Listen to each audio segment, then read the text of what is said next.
All right, let's talk a little bit about Anglicanism. So, Anglicanism is the name for the Church of England, and it was started by Henry VIII when he wanted to divorce his wife because he couldn't have a son by her, but the Pope said no.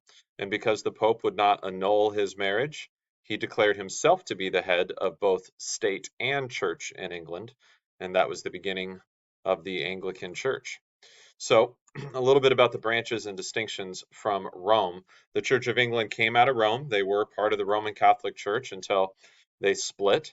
The church in England would be called the Anglican Church, and that version of the church in America would be called the Episcopalian Church.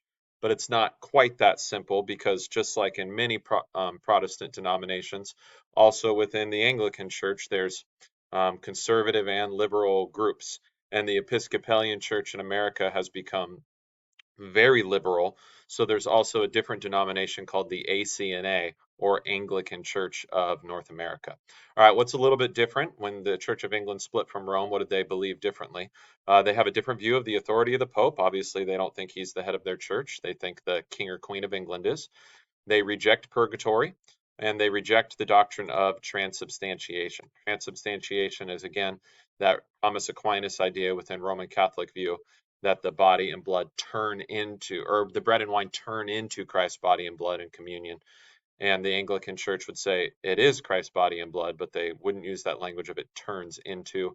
They think it's a mystery. So they're a little less specific as to how it's Christ's body and blood than either the Roman Catholics or the Lutherans. They believe in two sacraments, two means of grace, baptism and communion. They retain the other five as sacramental rites, but they wouldn't talk about them as means of grace. They are a creedal group, so they do believe and say the Apostles' Creed and the Nicene Creed. Their service book is called the Book of Common Prayer, and it guides their liturgical worship and prayer during church services. Their confessions, in other words, their written statements of faith, are something called the 39 Articles of Religion. It used to be 42. I read through these. They're very similar to the Lutheran confessions, but the Lutheran confessions were German in history and circumstance, and these are English, so there's some differences, and there's some theological differences too, but they're not big stuff. They're getting out down into the minors when you look at those.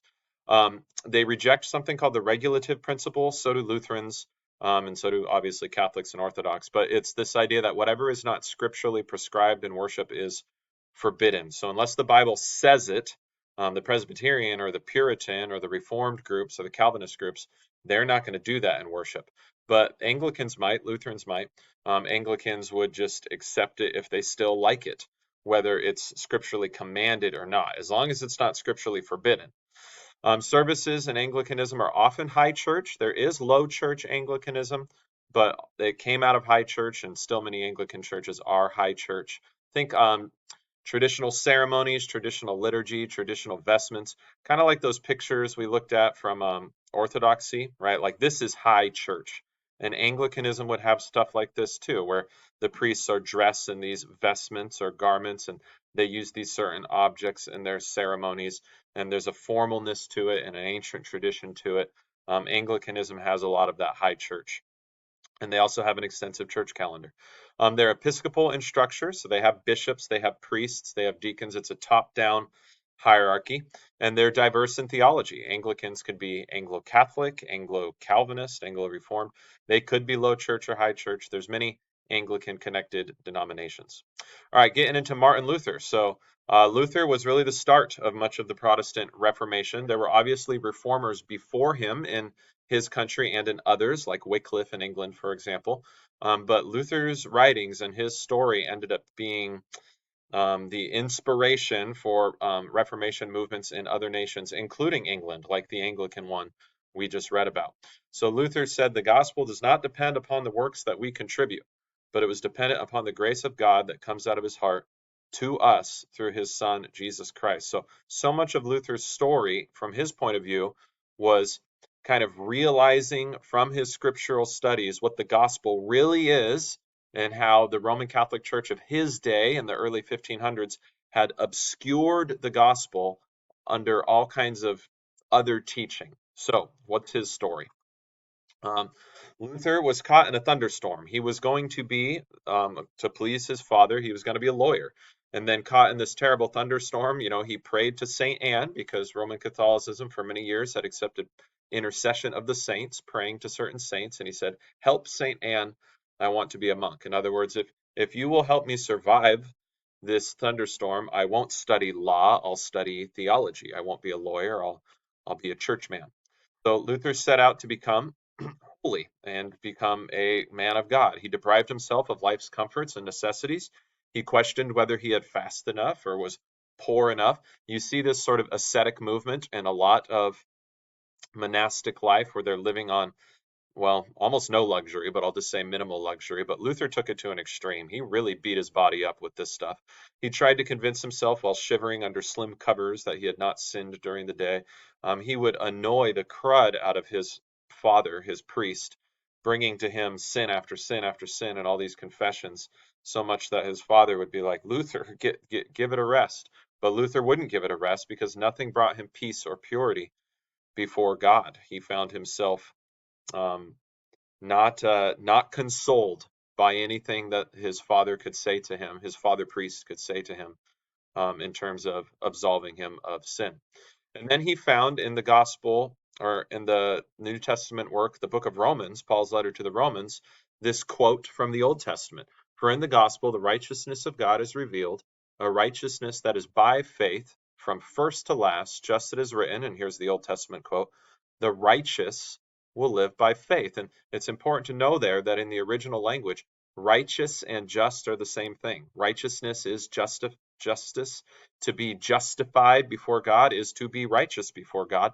And Paul says the righteous will live by faith, not by fasting, not by asceticism, not by good works, by faith. And this was an eye-opening thing for Luther to read in the original language of Paul's letter to the Romans.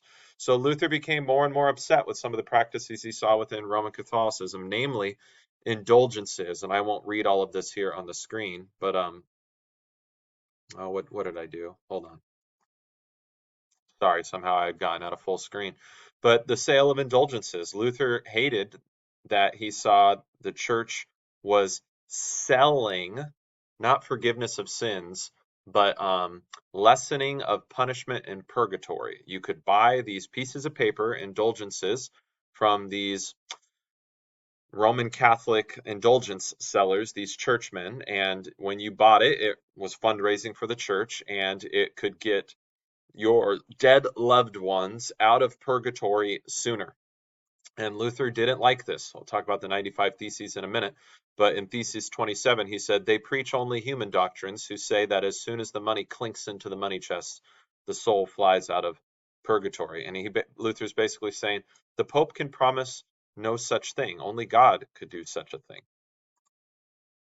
In the 95 Theses, Luther challenged the purpose of indulgences, the authority of the Pope to remit punishments in purgatory, the apparent greed of the Church in selling indulgences to the poor, the irresponsibility of the Church in failing to uphold neighborly love and charity as greater works than any other purchase of indulgence.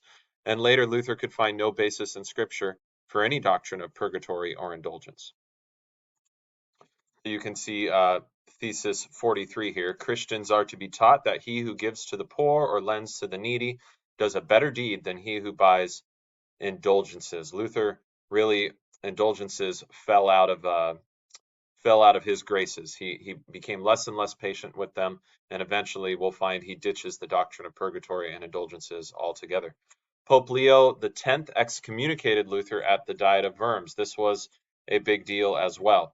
Sorry, I keep bouncing around like that. I don't want that start bar at the bottom, but every time I move the camera like this, the start bar comes, and then I got to click to get it to go away. So Luther would have been killed as a heretic when he was excommunicated, but his local ruler, Frederick the Wise, protected him, and he was able to be hidden in a castle, and he spent his time translating the Bible from Latin into German, and Luther was not killed. Instead, he became the spark of this greater Reformation effort that would happen afterwards. So what are some of the Reformation distinctives that came out of Luther's thoughts and other thinkers as well. Well, you've heard of these before. The Reformation distinctives chiefly are summarized by the Latin solas, sola gratia, sola fide, solus Christus, sola scriptura, and sola Deo gloria. What do those mean? They mean that we are saved by grace alone, through faith alone, in Christ alone. We know this from Scripture alone, so to God alone be the glory. And Ephesians 2, 8, and 9 is a great passage where we get all that theology. For it is by grace you have been saved through faith. This is not from yourselves, it is the gift of God, not by works, so that no one can boast. So our salvation, our justification is God's work alone and not ours. That's called monergism when we're discussing the doctrine of conversion.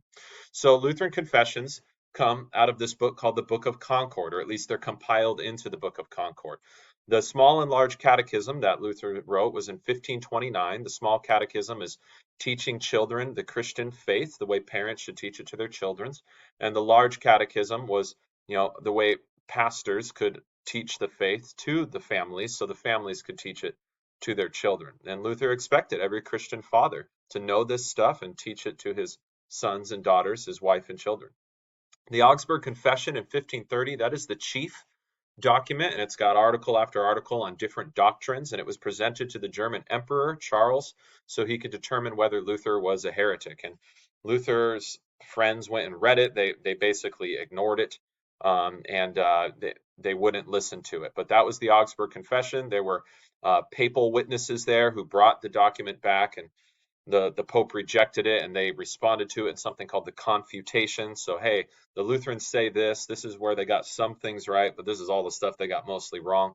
So the Lutherans wrote another document in 1531 called the Defense of, or the Apology of the Augsburg Confession. And that was saying, no, the thing that Rome said we got wrong, we didn't get those things wrong.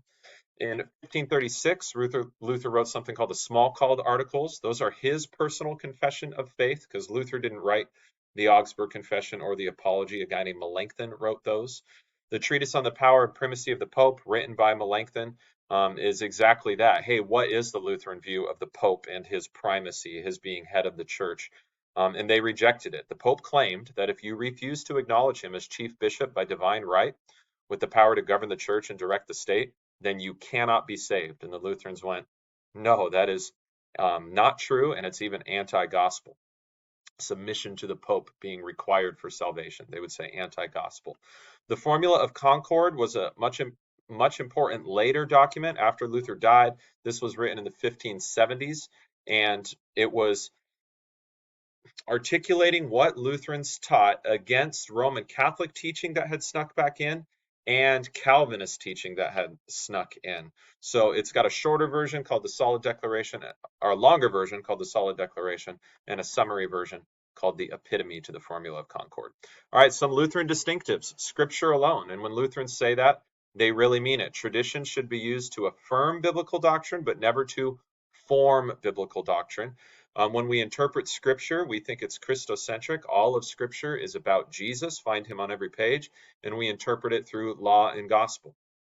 Original sin. Lutherans teach that we all inherit the guilt of Adam's sin because we're all sons and daughters of Adam and Eve. So we're guilty of sin. It corrupts us entirely, which makes us unable to work to justify ourselves. So justification is God's work. Men obtain remission of sins not because of their own merits, but freely for Christ's sake through faith in Christ. Good works are necessary, but not for salvation. They're the product of a saving faith. They're the fruit of faith, but they don't save you. There's a little box down here that shows the difference between the Roman Catholic and Lutheran view on that.